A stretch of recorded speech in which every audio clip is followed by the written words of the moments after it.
It was not mine. Was it? Oh, wow. All right. All right. Welcome back, everybody. Good afternoon.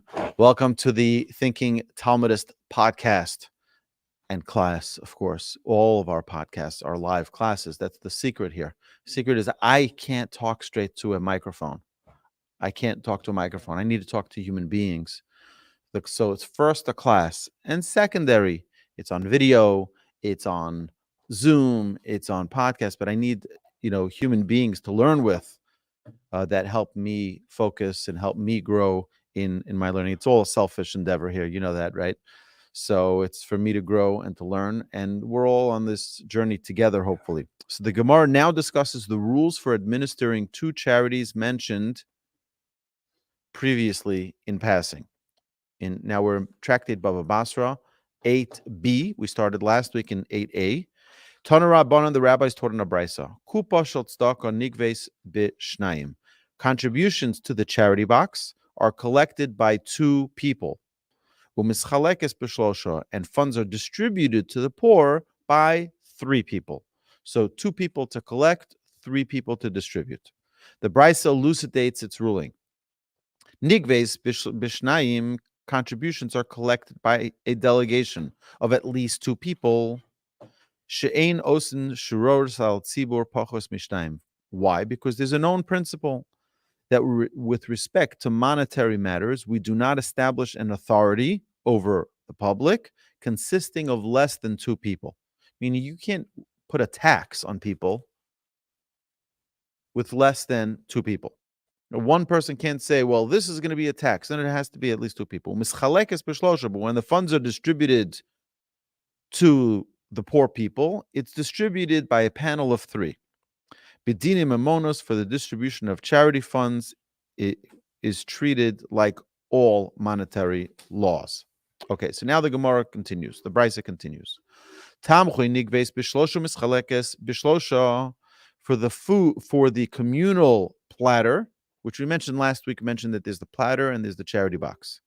There's certain qualifications that get someone into the platter and some that get people into the charity box. That is collected by three and is distributed by three. Shegibuya v'chiluka shavim. For its collection and its disbursement are on the same day. People collect the money, they give the money, and that's the way it works. So the Brisa now presents distinctive laws of the charity box and of the platter. Tamchui b'chol yom. The communal platter, which is the food that's given out like a soup kitchen, was dispersed once each day to paupers who lacked provisions for the next day. Kupa, but the charity box, me'erev Shabbos le'erev Shabbos, that was distributed 1 week from Friday to Friday. And paupers who had food for several days but needed additional money to feed their families for the rest of the week would receive supplemental funds from the charity box. Tamchui la'aniyei olam. Again, the communal platter provides food for any poor person who would come. And kupa la'aniyei ha'ir, but the charity box, which provides larger sums of support, that would be accessible only to the poor of that city. Paupers who were residents of the city received weekly cash stipends to provide for their families for the entire week. But if you were not a member of that community, if you were not a resident of that community, then every community is responsible for themselves. Go to your community. Your community should help you with your needs.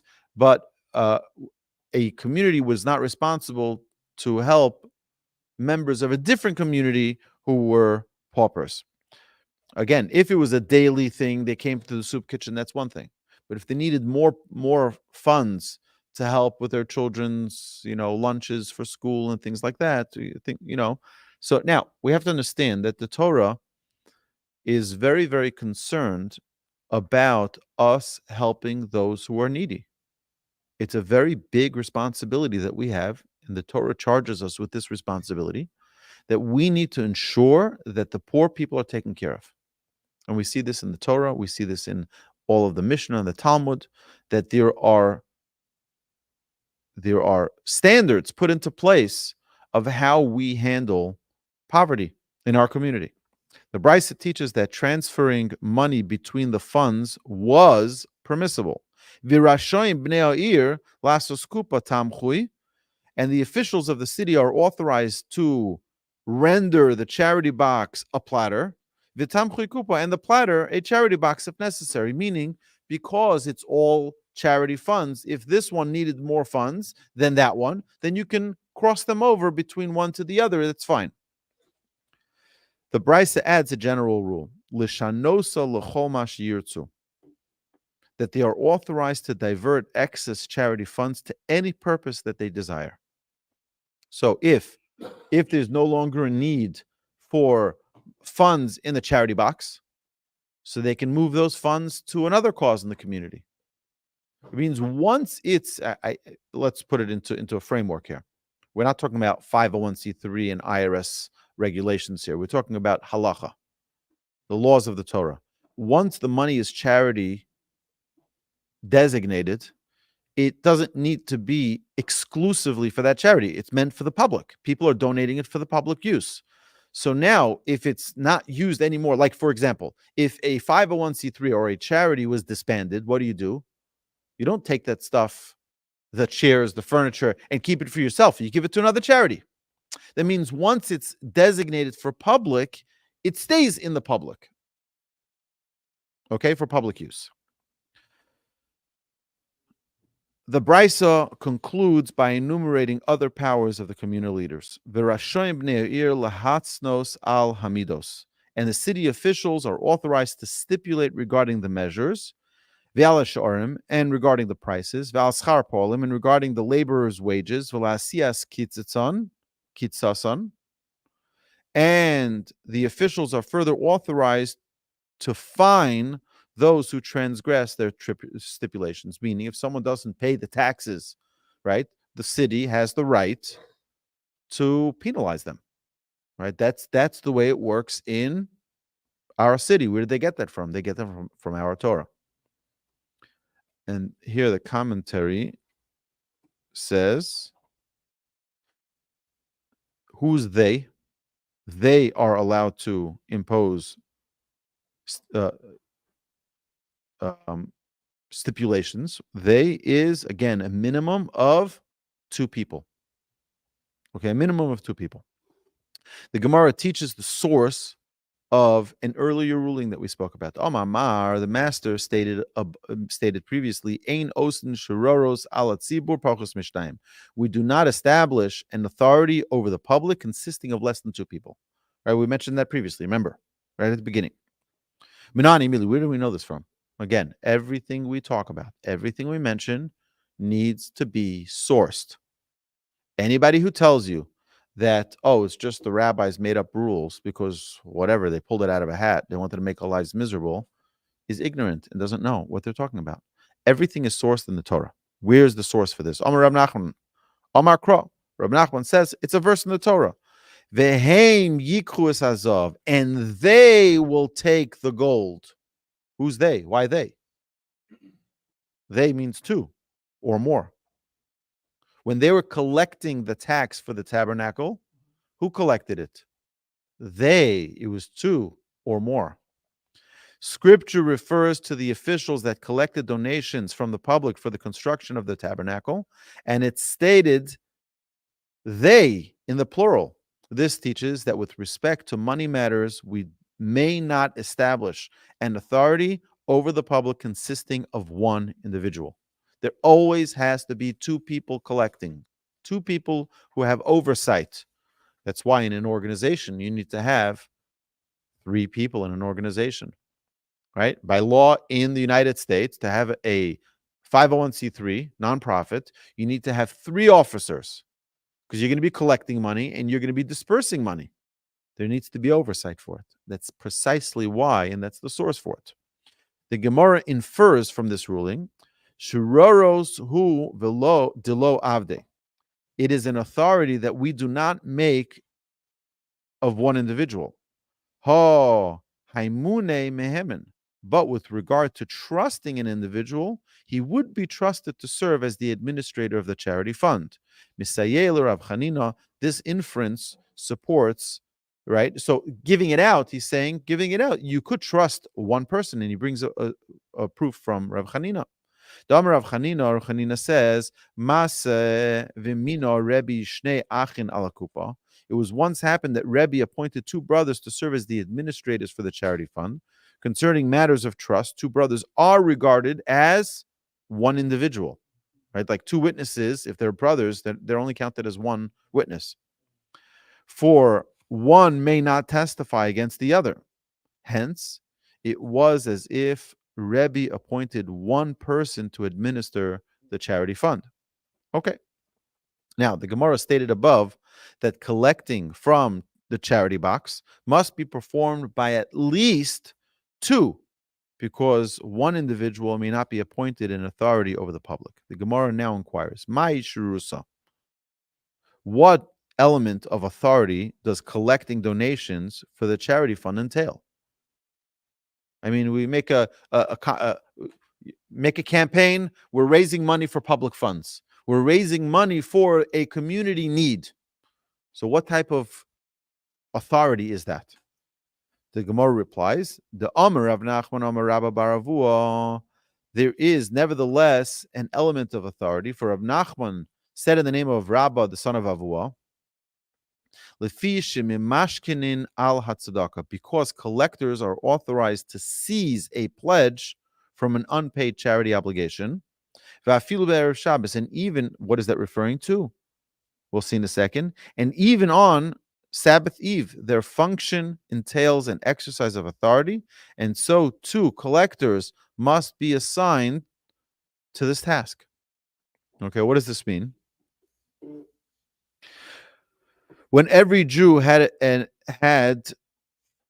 when every Jew has the excuse that he is busy preparing for Shabbos and therefore cannot tender his contribution.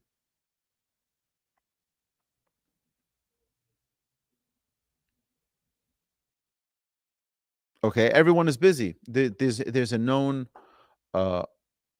mitzvah in the Torah. One of the laws in the Torah is that someone who is involved in a mitzvah is not obligated to a mitzvah. Ha'osek b'mitzvah patur min mitzvah.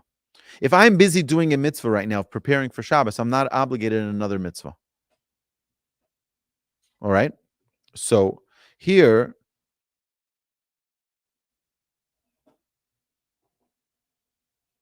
because they will need to collect charity from, they're going to need to use their authority, you need to have two people.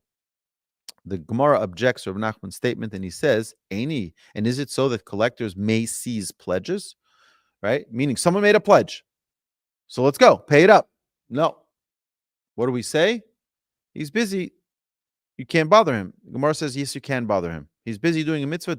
You still need two, and they can bother him. So the Gemara says, it says, I'll call lo chatzov, and I will visit evil upon all of their oppressors. Amar Rav Yitzchak bar Shmuel, Rav Yitzchak, the son of Shmuel, the son of Marta, Mishmei the Rav, said in the name of Rav, Va'afilu al gabay tzedakah, and God will visit evil upon charity collectors, since collecting that which the people are willing to give is not oppressive. Indeed, it is a great service to the community. Rav Yitzchak must mean that the collectors occasionally oppress the people by overzealously seizing their property for collateral, and for that they will be punished. We see then that collectors are forbidden to seize pledges for unpaid charity obligations. So there's a known thing. I just want to share just a thought for a second. You know, whenever someone makes a pledge to an organization, you know, right now we're in the middle of our campaign at Torch, and people make pledges. People say, you know what, count me in this year. I'm in for 5,000, 10,000, 100,000, God willing, right? But, you know, $1 million or even $10, I'm going to send you a check. Now, what happens if they forgot to send that check? So I always make sure that I myself, if I make a pledge or if I'm receiving a pledge from someone else, that it's Bli Neder, without a promise. Because one of the worst things a person can do is make a pledge and not fulfill it. But if it's without a promise, meaning if I get a chance, if I have the means, I'll do it. But if not, I don't want to be held accountable. And this happens many times on Shabbos. On Shabbos, people purchase aliyahs in shul. Why? Because they want the honor either for themselves or they want to honor somebody else. Oh, it's their birthday. I'm going to buy an aliyah for that guy. Someone's anniversary. I'm going to buy an aliyah for them or whatever it is. So the idea is that, yeah, we want to do it, but on Shabbos we can't write.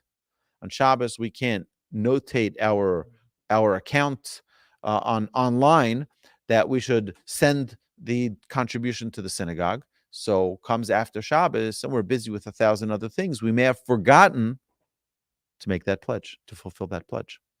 And that could be very problematic, which is why it's proper for someone to say Bli Neder without a promise. Now, it could be theft, because imagine this. There are a few people bidding on a specific honor. So let's say they say, okay, Shlishi, you can't, Cohen and Levi usually only if there's more than one Cohen, then they can auction it. But if there's one Cohen, many shuls only have one Cohen, so you don't auction that, you have to give it to him. And Levi as well. So that's that. So they start from the third aliyah. That's usually where they start auctioning. So imagine someone's auctioning, he says $18. The next guy says $36. The next guy says $54. Now you are the maybe guy. You're the Bli Neder, without a promise guy. And you say, okay, $100, and then you outbid everybody else. So now the other guys maybe would have paid their pledge. But you're saying, well, if I remember, I'll pay it. If I don't remember, then what's the big deal? No. That means you could be held accountable for the pledges that other people would have given that you overrode now with your pledge that you're not going to fulfill. Well, that's a problem. That's a big problem. A person has to be very, very careful. When you make a promise, you have to fulfill your promise. Now, when I came to Torch 19 years ago, and I inherited an organization from my predecessor, and we were in the middle of a lot of things. I suddenly started getting phone calls from the hotel where they did the dinner a few months prior, saying, you guys have an outstanding bill. And then I get a phone call from the printer. You guys have an outstanding bill. And I go one after another. I start getting all of these things. And what I told them was like this. I said, listen, I just took over this organization, and I don't know yet how I'm going to pay these bills. But I want to meet with you because I want to reassure you that I will pay these bills. We're an organization of integrity. We're an organization of reliability. And if a pledge was made on behalf of this organization to pay a bill, we will pay it. And I met with each of them and shook their hand, and I said, I thank you for doing business with our organization, and I appreciate if you'll be able to be patient with us.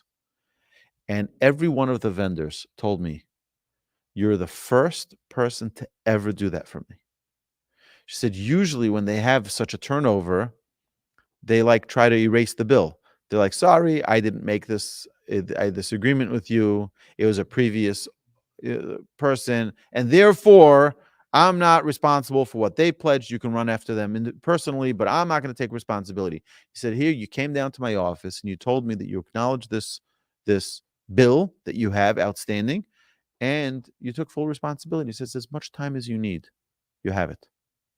And anytime, later on, they said, anytime you want to do business with me, we're happy to do business with you because we want someone who's trustworthy. And eventually we paid them all down. Thank God. We paid up all the debts, and thank God we've been debt-free since. But the idea here is that we have to undertake the responsibility, financial responsibility, that we owe someone something. It needs to be fulfilled completely and cannot, under any circumstances, be blown off. I remember as a child, we were taught this in school, that if someone is one of the reasons that someone comes and is reincarnated to pay back debts that they didn't pay.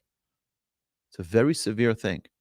If someone leaves this world and they owe someone $50, they're going to have to come back here to repay that $50. Yes. That's why every once in a while, I give donations to the yeshivas I used to learn at, because I'm afraid if I damage the desk, if I wrote with a marker, or I broke a wall and made a hole in a wall, whatever it may be, I damaged their property. I owe them that money, even though I was a child. So I'll send them $100. Just like I don't want to come back here as a little cat to have to pay you back. You know what I mean? I'd prefer not. So, that's not worth it. Either way, it's a very serious thing, because Hashem gives an allotment of funds and resources to each individual. And when we take away the allotment that someone is supposed to have, it's not liked upon by the Almighty. Okay. So now the Gemara asks,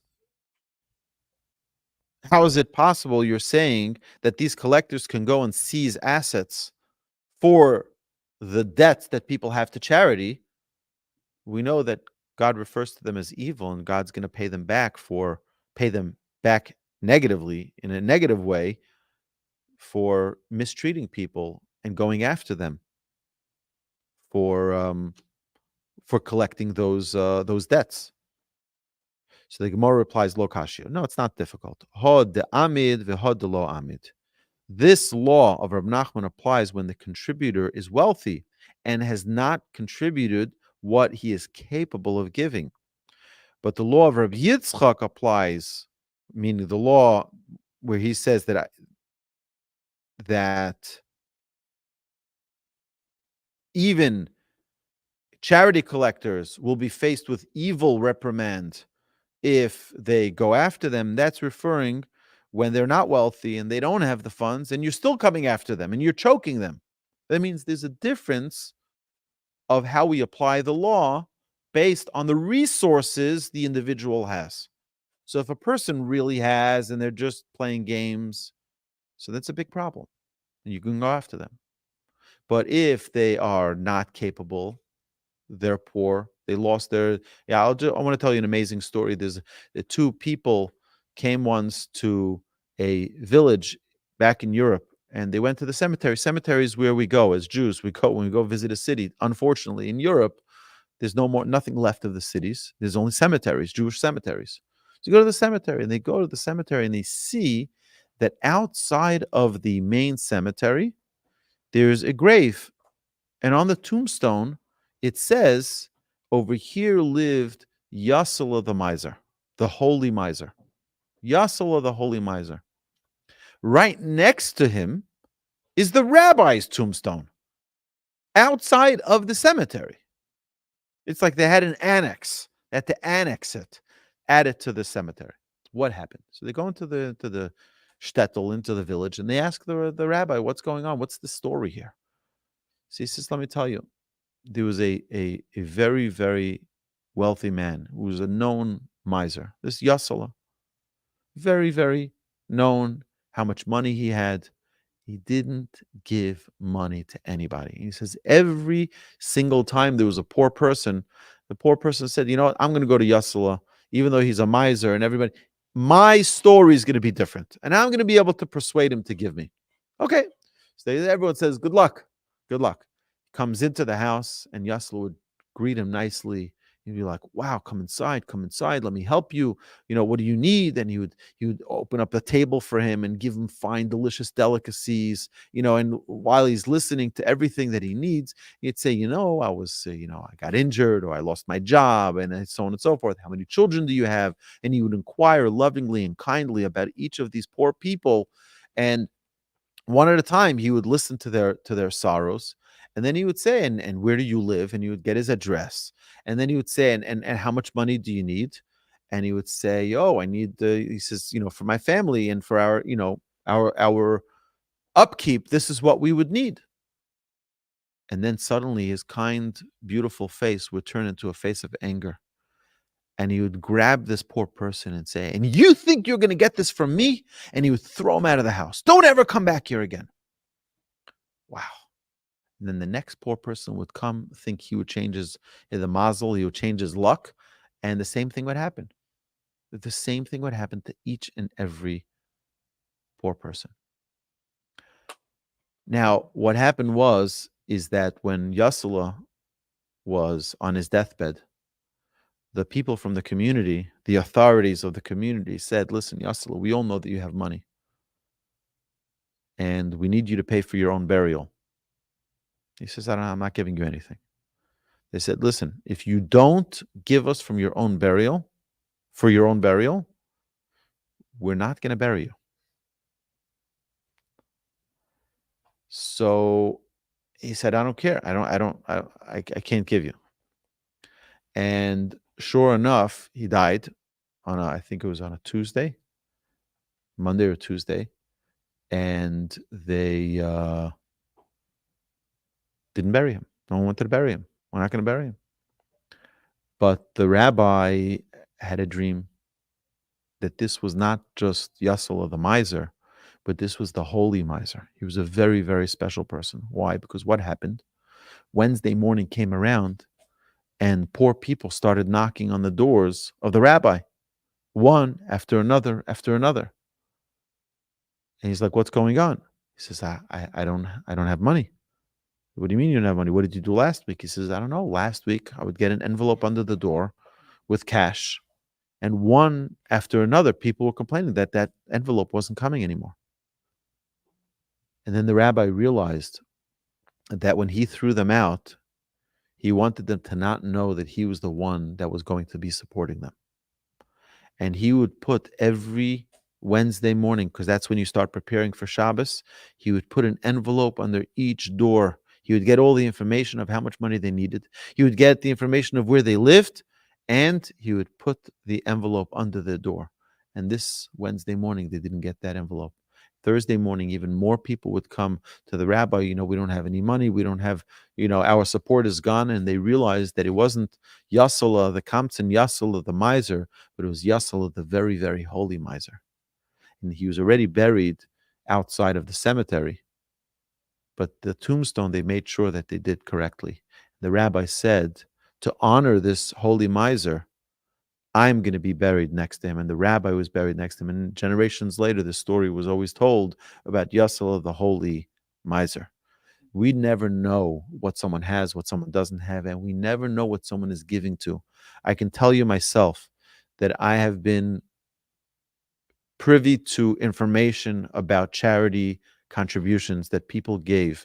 I'm involved not only in Torch as an organization, but I'm involved in many communal matters, involved in some of the Tomchei Shabbos and supporting people who don't have food for Shabbos and supporting many different projects. And there are many people who no one would ever know are funding institutions and funding projects and funding poor people that they walk around and they drive the simplest cars and they walk around, they're not wearing nice clothes, nice, real brand names, designer clothes, simple people. And these sometimes are the most righteous of people. They don't want anyone to know about their kindness. They don't want anyone to know about the things that they're doing.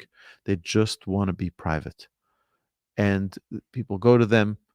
Sometimes it's for loans, for private loans. People, have a family event coming up. They have a bar mitzvah. They have a wedding. They have a bris. They have a whatever it is, a bat mitzvah, and they need it. They don't have the extra funds. They go, and people who know that there's some people you can rely on. That even though they look simple, they look like they're not well-to-do, they're the ones who are helping constantly. Every institution that needs assistance, every individual that needs assistance knows that they have. And this is a special part of the Jewish people, is that we don't need to announce everything. We give things anonymously many, many times. Sometimes people like their names on things. That's fine. That's also fine. But when people do it with the heart, that's what's most important. It needs to be with the heart. I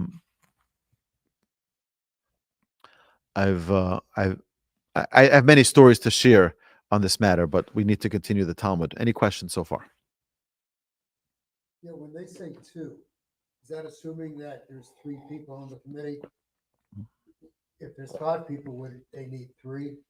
No, you need to have 3 people on the committee, and the Gemara is going to explain why. The Gemara is going to explain why you specifically need 3. It's important. would that infer that it has to be a majority for other? For other matters, yes. Usually we go by majority rules.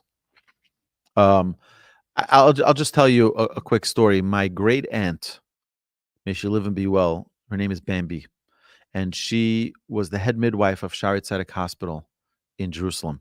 I've said the story a very, very long time ago. So if you heard it before, I apologize. We have some.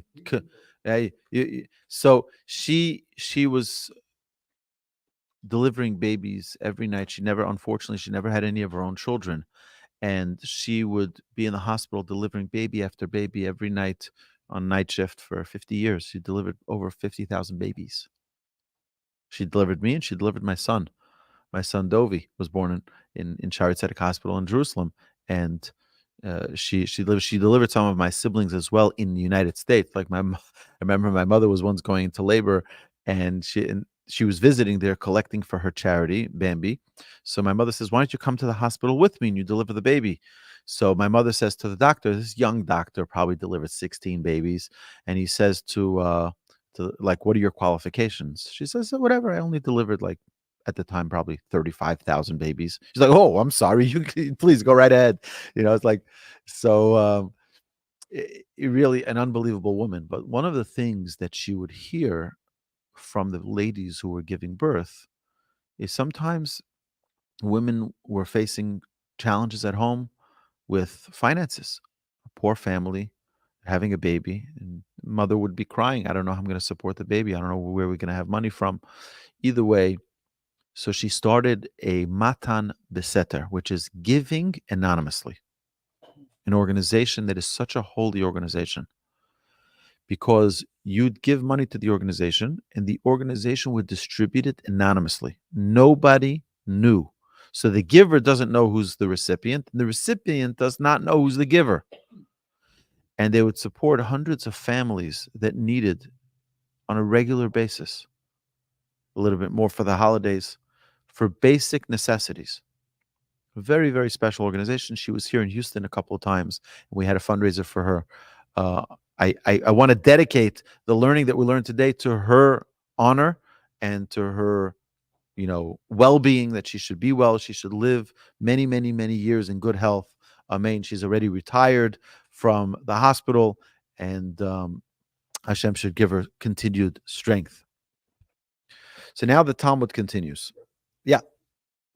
If somebody pledges, let's say they pledge $10,000, all right, and they have no money, all right. The person that takes the pledge knows this, okay.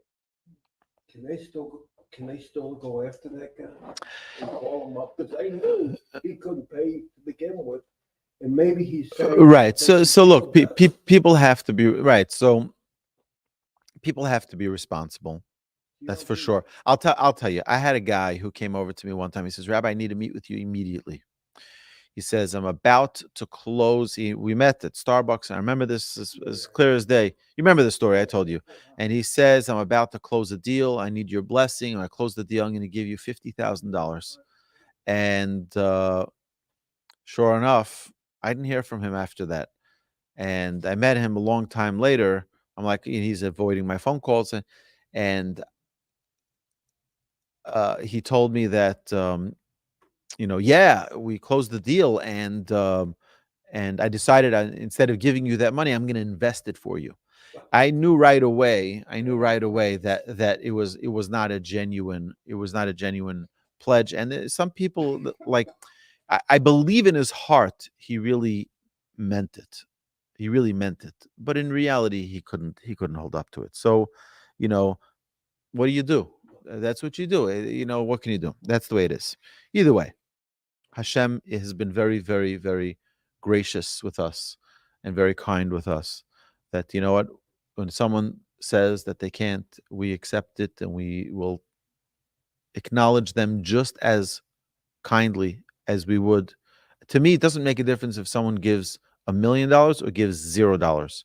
Every person gets the same type of treatment.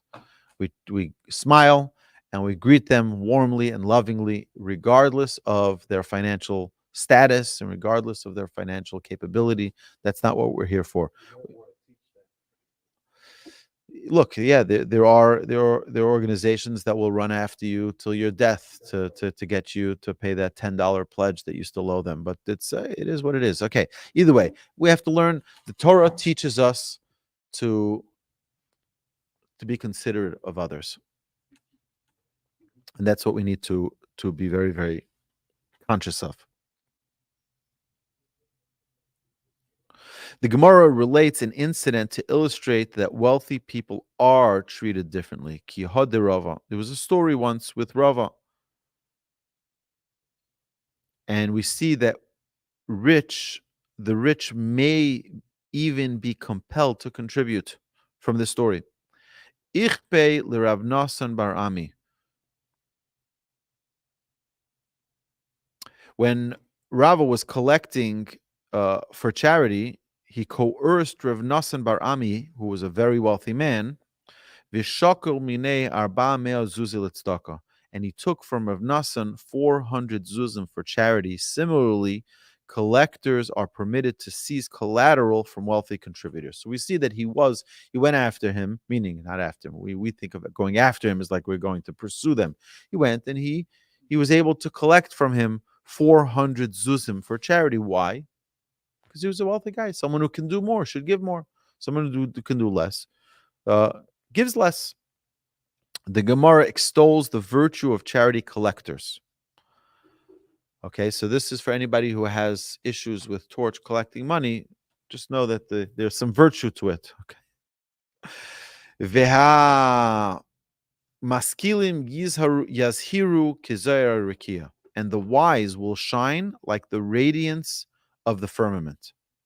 Hamaskilim yizharu kizayar rikia zed dayan shedon din emes lamito. This refers to a judge. Well, who's going to shine like the radiance of a firmament? A judge who renders an absolutely truthful judgment. His virtue will cause him to shine. The Gemara expounds upon the end of the verse. And those who make the many righteous, meaning those who bring merits to others, they will shine like the stars forever and ever. And who is that? Elu gabayit tzedakah. This is referring to the charity collectors, who, in the merit of causing the many to be charitable, will shine like the stars. So we think many times, and I said this, I was someplace this week and we were talking as a group, that people come and collect charity in our homes, in our neighborhood, people knocking almost every single day. Knocking. One is collecting for a charity in Israel, and one is for collecting. I had a guy came to me this week from Colombia. He runs the Jewish institution. It's an orphanage. It's a school. It's a synagogue. It's all in one. It's a study, like a torch center out there in Colombia, and he's collecting funds and a mikvah. It's like one big community center, taking care of all the needs of the community. He came here to collect money. See, so. We were discussing among friends, and someone stressed an irritation that they had. Oh, people are knocking on my door every day. I said, you don't understand. Do you know who's really knocking at your door? Hashem is knocking at your door. And we brought that Rabbeinu Bechai in the introduction to Parshas Kisavo in Deuteronomy. He says that when someone is knocking on your door for charity, it's the Almighty knocking at your door for charity. You have the opportunity to greet the Almighty and to show what type of kindness you want from the Almighty. We knock on the Almighty's door all the time. The Almighty says, okay, let's switch roles now. Now I'm going to be I'm dressed up like a guy from Colombia collecting for an institution. No. It's really me, Hashem. Let me see how gracious and how kind you are. So it's not always pleasant to be on the asking side, but the Gemara is encouraging that if you can, get involved in your synagogue, get involved in your JCC, get involved in your federation, APAC, you name the institution, get involved in something. By the way, everyone's welcome to help torch, but get involved and don't be afraid to ask. You're giving someone else the merit that they can support a good cause. You're giving someone else the privilege and the opportunity. And if they yell at you, your level of reward goes up a notch. The Gemara presents a different version of the above. B'masnisa Tana, it was taught in a brisa, "V'hamaskilim yizaru k'zeh rakia," and the wise will shine like the radiance of the firmament. What does that mean? Zedayan shedandin emes lamito vigabayitzdaka. This is referring to a judge who renders an absolutely truthful judgment and to charity collectors. And the second part of the verse, which says that those who make the many righteous will shine like the stars forever and ever. Who's that referring to? Elu melamde tinokos. Those are referring to the school teachers who teach the children Torah. That is, by the way, not frequently rewarded appropriately. It's not common that a rabbi who's teaching the school children every day, it's a grind, first grade, second grade, you're teaching them how to read the alphabet, you're teaching them their first verses in the Torah, you're teaching them the first Mishnah they learn, you're teaching them the first Talmud that they learn. It's a grind. It's not easy. It's not always rewarding. You don't always see the results. Till they are out of high school and you see them in yeshiva studying, it takes many, many years to see the fruits of your labor. Guess what? That reward may not come in this world, but in the world to come, that you will shine forever and ever like the stars. That is a great reward. The Gemara asks, Kigon man, who is an example that fits the description of such a teacher? Amarav, Rav says, Kigoin Rav Shmuel Bar Shilas, a teacher such as Rav Shmuel Bar Shilas, who is extremely dedicated to his students. Such a teacher is going to shine like the stars forever and ever. The Gemara relates an incident that illustrates Rav Shmuel's extraordinary dedication. The Rav Ashkeche l'Rav Shmuel Bar Shilas dehaviko beginsa. For Rav once found Rav Shmuel Bar Shilas standing in a garden. Omer leish shvakti lehem nusach.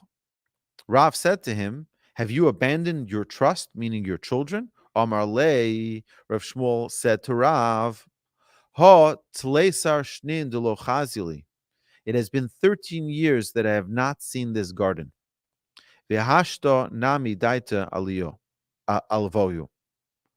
And even now, my mind is on the children that I teach Torah. I haven't seen this garden 13 years. But even now that I'm here by this garden, I am still thinking about my students. Rav Shmuel was so dedicated that he taught and supervised his students constantly.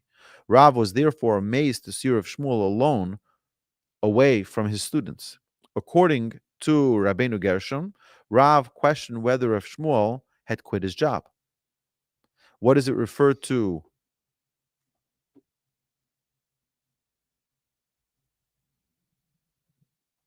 When it says he was in his garden, he was so busy with his students, he didn't even take time off to tend to his own garden. His own flowers, his own plants, he didn't take the time. He was busy with his students all day. Okay. A teacher who always thinks of his students is truly making the future generations righteous. And therefore, he will shine like the stars forever. I want to share with you an incredible story that one of the rabbis who was teaching in a day school, in a yeshiva in Israel, was very frustrated with one of his students, and he wanted to throw the student out of school. He was misbehaving, acting in a way that was not appropriate for the school. So he went to one of the leading rabbis of the Jewish people, Reb Aaron Leib Steinman. Reb Aaron Leib was known for his soft, delicate, compassionate nature. And he listens to what the rabbi says, and he says to him, what's the student's name? What's the student's mother's name? She says, the mother, no, I'm talking about the student. He says, no. What's the student's mother's name? So I have no idea. He says, you mean to tell me you have a student that you're considering to throw out of yeshiva? And you've never davened for the student? You've never prayed for the well-being of the student? You never prayed for the success of that student? He says, if you haven't prayed for that student, you haven't even begun teaching that student. Very powerful lesson. I want you to know that my students are privileged to have rabbis and teachers here in our school in Houston, that every year before the school year, they send out a survey to the parents asking for the parent's name as well. Not only the child's name, but what's the parent's name? Because now every teacher has a list of their students to pray for them. You know what? The child has behavior issues in class. Why don't you pray for the student? Sometimes teachers just like, I don't want the problem in my class. Not my problem. No, no, no. You're there to be their mentor and their guide to help them. Maybe they're facing a struggle.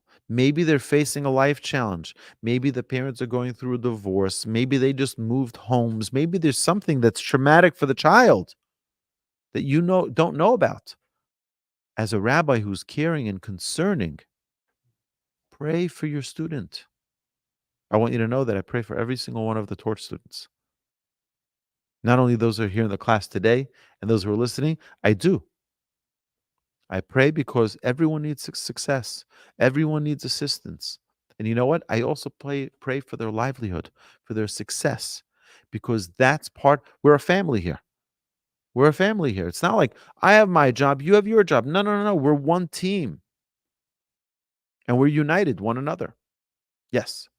That's exactly what the Christians do now. I'll pray for you. Yeah, but they pray. I think they got it from what Right. But you know, the Christians who say, I pray for you, you know what they really mean. The Christians who say, I pray for you, is I pray that you come to the recognition of my Lord and Savior and that you accept him. That's what they pray for. No. No, it's not that simple. But that's what you're saying, right? But that's what you do.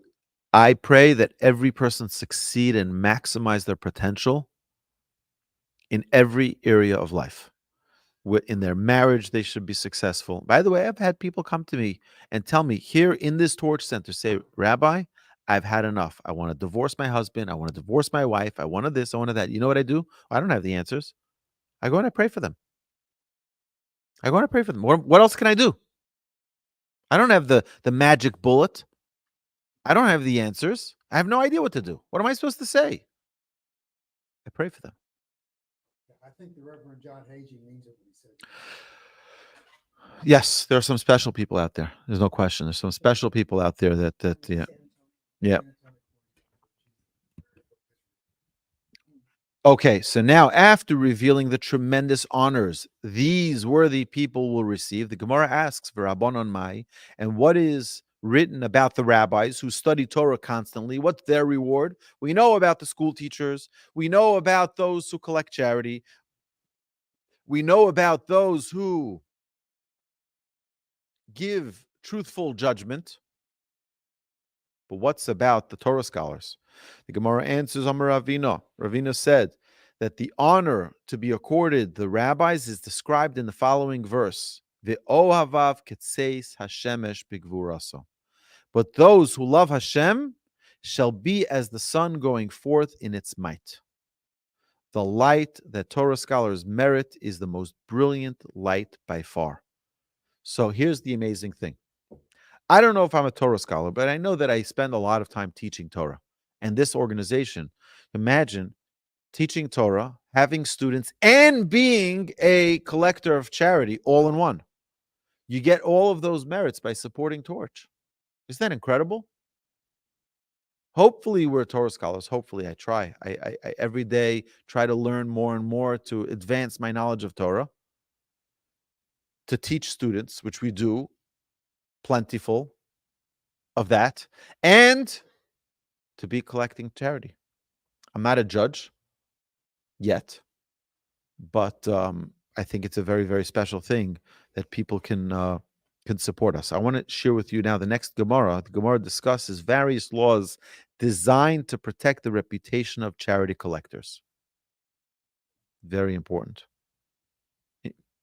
Being transparent and being extra cautious with every single penny. And I'll show you why the Gemara says here. Tanu Rabbanon, we've brought this example many, many times, but now we're going to learn it inside. Tanu Rabbanon, the rabbis taught in a brisa, Gabait staka einon rishoyim lifrosh zeh. Charity collectors are not permitted to separate from one another while collecting, for one person collecting alone might be suspected of stealing. Aval poresh zeh lishar v'zeh l'chanos. However, this one may split off to the gate, and this one may split off to the store. So long as both are seen together, they will arouse no suspicions. Meaning, if they're visible to one another, and people recognize that they're together, they're not going to assume that one is going to steal right in front of the other guy. One is by the entrance and one is inside the store. You're not going to suspect that they are stealing. A second ruling. Matzamos bashuk, if a charity collector finds coins in the marketplace while collecting, so he's collecting charity for the charity, whatever cause it is, and while he's there, he finds $20 on the floor. Lo yitnem betoch kiso. He must not put them into his pocket, lest observers suspect that he is stealing money that belongs to the charity. Ela nosin letoch arniki shel tzedakah. Rather, he should put the coins into the charity fund's purse, and then when he reaches his home, he may take that money. Similarly, Haya noshe b'chavero mana ufra'o bashuk. If a charity collector was owed a money, so you loan someone money. You loan someone money. You're the charity collector. You loan someone privately. You loan them $100. Now they come. You're in the marketplace collecting the charity, and they say, "Oh, I was looking for you. I wanted to give you back your $100. Thank you so much for loaning me the money. Here's the $100. Now I'm going to put it in my private pocket." It's going to look to the onlooker that it's going to be me taking the money, putting it in my own pocket, money that was designated to charity.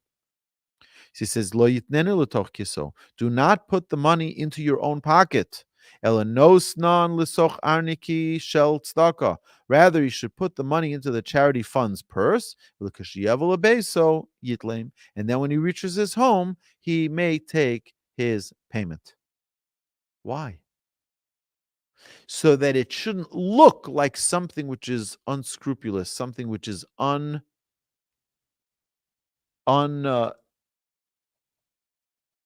trustworthy. It shouldn't look like he's playing games with the funds of charity.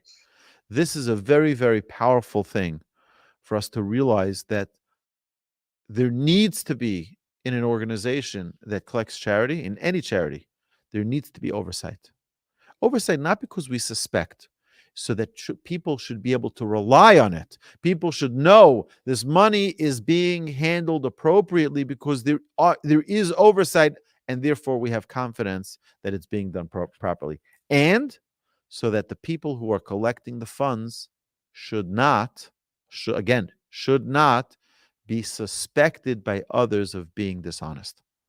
Because that's the biggest fear. The biggest fear is that someone's going to say, "Oh, this Walby guy, I don't think you should trust him because there's no oversight."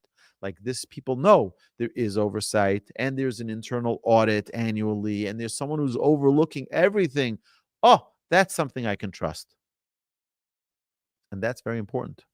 It's very, very important for us to have the proper oversight over the things that go on in every institution, in every charity.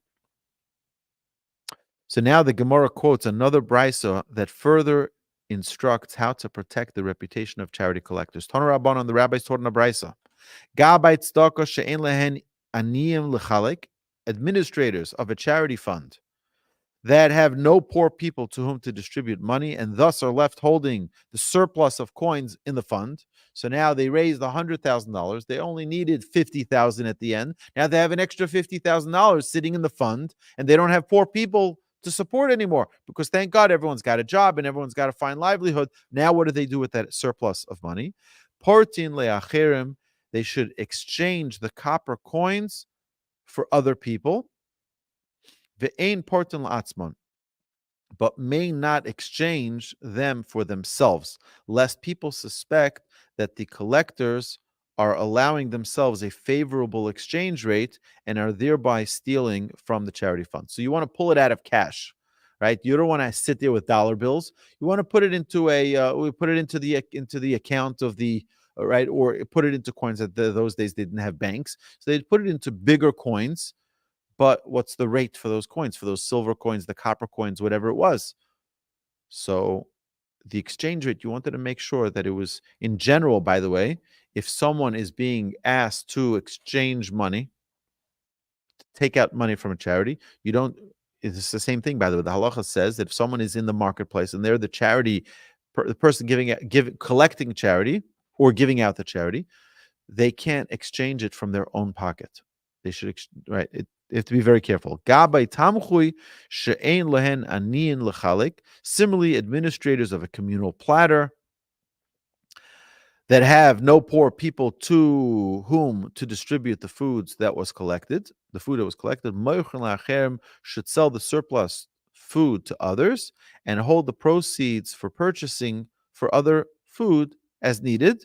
But they do not sell it to themselves, for they may be suspect of buying a deflated price. So let me give you an example. Perfect. I have a great example for this. So what happens? We as Torch as an organization, we used to do dinners. You remember those dinners? Oh, beautiful dinners. Yeah. And the reason we don't do it because it's not profitable anymore. It's not the way we do the current fundraiser is such a low cost to run such a fundraiser online. You do a fundraising dinner, it's a massive expense. It's not, it's Mammon Hegdish. It's holy money. It's money of the community. There's no justification for spending such kind of money. So what would we do? We would order wine and we would order a lot of things that had to go through proper channels for TABC, for the alcohol and whatever beverage commission. So you had to order it through the hotel. But when we had leftover wine bottles. What do you do now with all those leftover wine bottles? So I would love to be able to buy that wine. Right? We bought it wholesale. I can buy it from Torch and then use it for my own self. But the halacha says here, the Talmud says you're not allowed to do that. You can sell it to other people, but you can't sell it to yourself. Why? Because people might suspect that, oh, he's giving himself a discount on it. Instead of it being $10 a bottle or $20 a bottle, he's buying it for half price from his own organization, meaning from his own charity. Got it? You understand the case? The idea is that should be transparency, and nobody should ever come to a point where they can suspect that you're doing something more favorable for yourself than if you were selling it to someone else. Would you be able to buy it if you paid full retail? Right. So again, if there's transparency, meaning, let's say you have the 2 cases of wine, you put it on the table, you have a board, and you say, listen, I want to know if I can buy this at the fair market value. Right? And if they agree, then it's like buying it like anyone else is. But the idea is you shouldn't be doing this as me, myself, I'll put some money in the charity box, nobody knows, and take the bottles and bring them home. You got to be very, very careful of that, because that could be looked at as suspicious behavior. And we want to make sure that members who collect charity are on the up and up of integrity, that no one can even suspect that they were doing something which was questionable. So now the Brisa teaches a third law: Ma'os shel tzedakah ein monen osan shtayim shtayim. Charity funds should not be counted 2 coins at a time. Elo achas achas. Rather, they should be counted one by one to avoid giving the appearance of a dishonest accounting. Okay, you got to be very careful of that. What does that mean? That means that if a person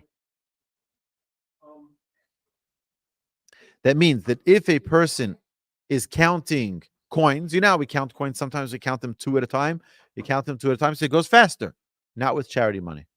Charity money, you count one at a time. So nobody should suspect that you're counting it inaccurately. So, my dear friends, it's a very big responsibility that each and every one of us have to ensure that we are really, really, really careful with our own reputation, as well as the reputation of any charity, that when we are dealing with money of the public, that we are doing so with utmost caution. That not only we shouldn't do something which is dishonest, we shouldn't do something that looks to be dishonest. That's how careful we need to be. So, my dear friends, have a magnificent Shabbos. Thank you so much for joining us. And I hope and pray that we continue to succeed in our Torah study and in our teaching of Torah and in our collecting of charity and our giving truthful judgment, because those who do these four things have the eternal light of the Almighty shining on them. And we all want to be part of that. My dear friends, have a great Shabbos. Thank you.